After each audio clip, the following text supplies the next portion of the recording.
Assalamualaikum warahmatullahi wabarakatuh. Perkenalkan, saya Suhendi, pendamping Kecamatan Cisoka, Kabupaten Tangerang, Provinsi Banten.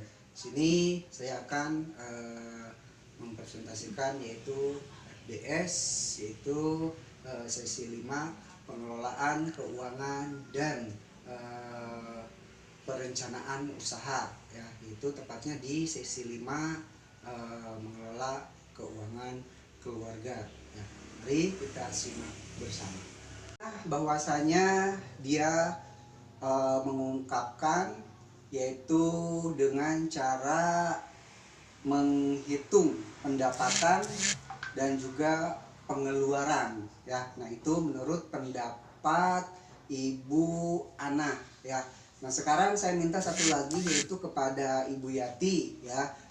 Menurut Ibu Yati, ya, bagaimana yaitu cara menyusun anggaran dan cara mengendalikan anggaran.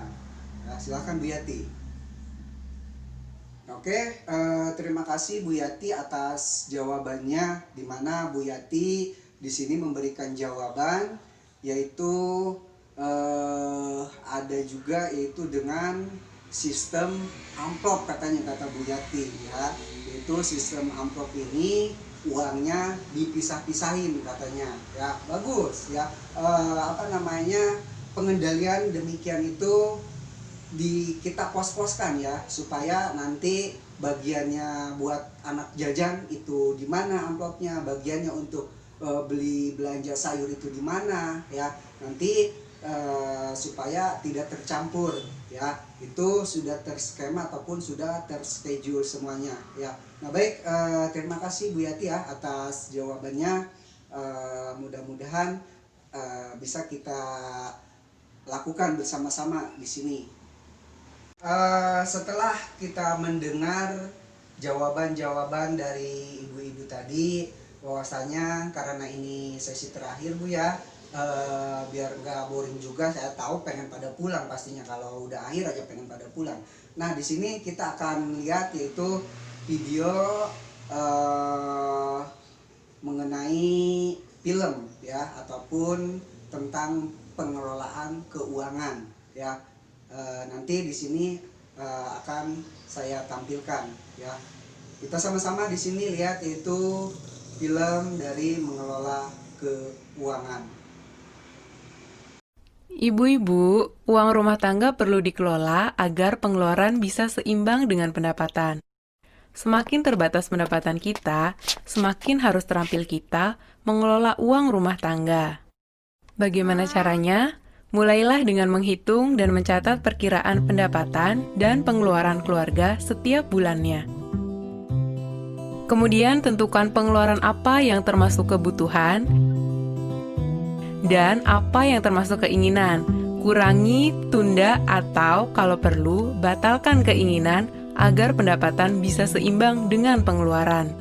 Selanjutnya, buatlah anggaran bulanan, yaitu rencana pengeluaran yang seimbang jumlahnya dengan perkiraan pendapatan dalam satu bulan. Utamakan pengeluaran yang merupakan kebutuhan.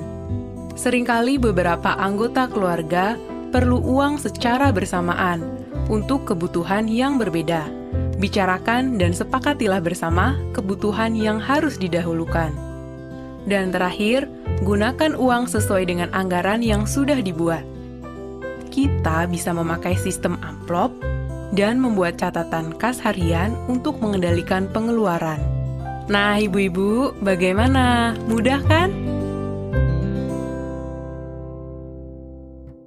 Tadi setelah menonton film yang telah diputarkan, ya, tentunya di situ kita sudah bisa melihat, ya, ataupun sudah bisa terbayang, ya, oleh kita bahwasanya di sini kita mulai yaitu dengan menghitung pendapatan dan juga pengeluaran setiap bulannya, ya.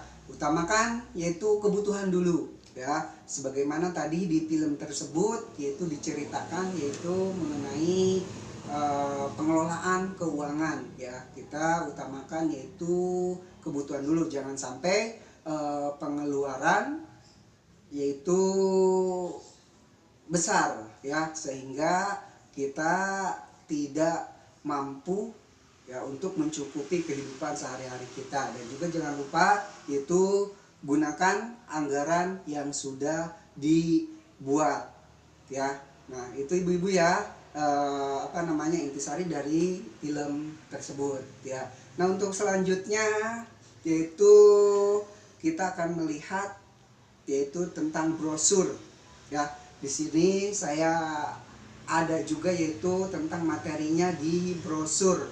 Nah, maka dari itu kita bisa lihat sama-sama yaitu di brosur tersebut ada tampilannya dari halaman 1 sampai 4 dan juga halaman 7. Nah, Ibu, mari kita lihat sama-sama brosurnya ya. Oke.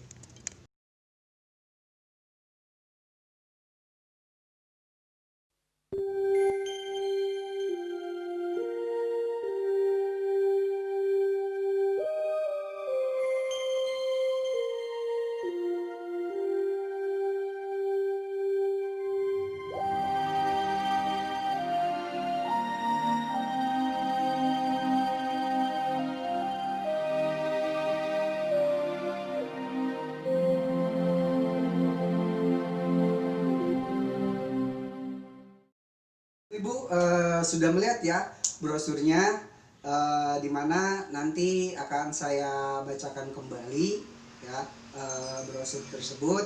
Di situ ada halaman 1 sampai 4 dan juga halaman 7 ya. Baik, yang pertama ataupun nomor pertama yaitu hitung ya jumlah pendapatan dan juga pengeluaran ya dalam 1 bulan. Oke. Kedua, itu upayakan jumlah pengeluaran seimbang dengan jumlah pendapatan ya. Jadi jangan sampai ibaratnya besar pasak daripada tiang gitu ya. Dan yang ketiga adalah bedakan pengeluaran untuk kebutuhan dan juga keinginan ya, itu harus dibedakan. Dan yang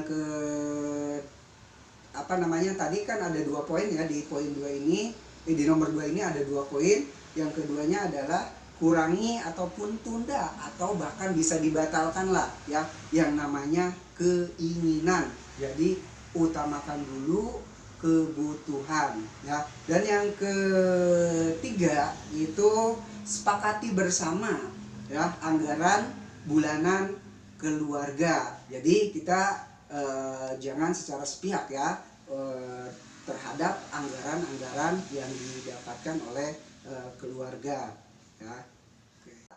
Yaitu kendalikan pengeluaran sesuai dengan anggaran yang dibuat ya. Nah itu sekali lagi di sini kita kendalikan pengeluaran sesuai dengan anggaran yang dibuat. Dan yang terakhir nomor 7 ya, yaitu di sini ada 2 ya, kebutuhan versus keinginan ya. Jadi yang namanya kebutuhan itu harus segera dipenuhi ya, jika tidak yaitu akan mengganggu kelangsungan hidup ya. Adapun keinginan itu bisa ditunda ya. Nah ibu-ibu, itu tadi ya poin-poin yang ada di flip chart ya. Makanya mudah-mudahan kita semua di sini bisa dengan cermat dan juga bisa dengan bijak yaitu mengelola keuangan. Dan selanjutnya ya ibu-ibu silahkan latihan di rumah, yaitu di situ ada buku pintar ya dari halaman 12 sampai halaman 19 ya. Nanti bisa kita praktekkan di rumah ya. Silahkan diisi tuh ya, dicoret-coret tuh, nggak apa-apa, sedikit-sedikit ya kita belajar ya. Dan yang selanjutnya sebelum kita tutup ya acara ini ya. Saya mau tanya dulu ya kepada Bu Endah ya. Bu Endah, di sini apakah pernah yaitu berhutang untuk memenuhi kebutuhan yang mendesak ya? Nah baik, silakan berikan jawabannya Bu Endah ya. Nah oke, terima kasih Bu Endah atas jawabannya ya. Nah beliau menjawab ya bahwasanya itu pada umumnya ya pernah ya, kita semua pasti pernah meminjam utang ataupun meminjam uang ataupun berhutang itu dalam keadaan terdesak ya. Namun maka dari itu boleh kita meminjam, tapi harus dengan bijak ya, ataupun kita pikir-pikir dulu ya. Jangan sampai ketika kita meminjam kita tidak bisa mengembalikan ataupun kita tidak bisa membayarnya ya. Dan yang selanjutnya kita akan pelajari juga yaitu modul ataupun sesi-sesi berikutnya ya, dimana insya Allah kita akan bertemu lagi pada bulan Desember, yaitu tanggal 10 ya. Nanti tempatnya yaitu di rumah Ibu Suryani ya. Mudah-mudahan Ibu Suryani di sini bersedia ya untuk untuk memberikan tempat kepada kita semua ya. Sekali lagi itulah yang dapat saya sampaikan. Saya berterima kasih kepada semua anggota KPM ataupun kepada ibu-ibu atas partisipasi dalam kegiatan ini ya. Mudah-mudahan ada manfaat untuk kita semua dan juga dijadikan pelajaran untuk kita ya, sehingga mudah-mudahan kita kedepannya menjadi anggota PKH yang sejahtera dan cepat-cepat tergraduasi ya. Baik, itu saja yang dapat saya sampaikan. Bila itu hidayah. Assalamualaikum warahmatullahi wabarakatuh.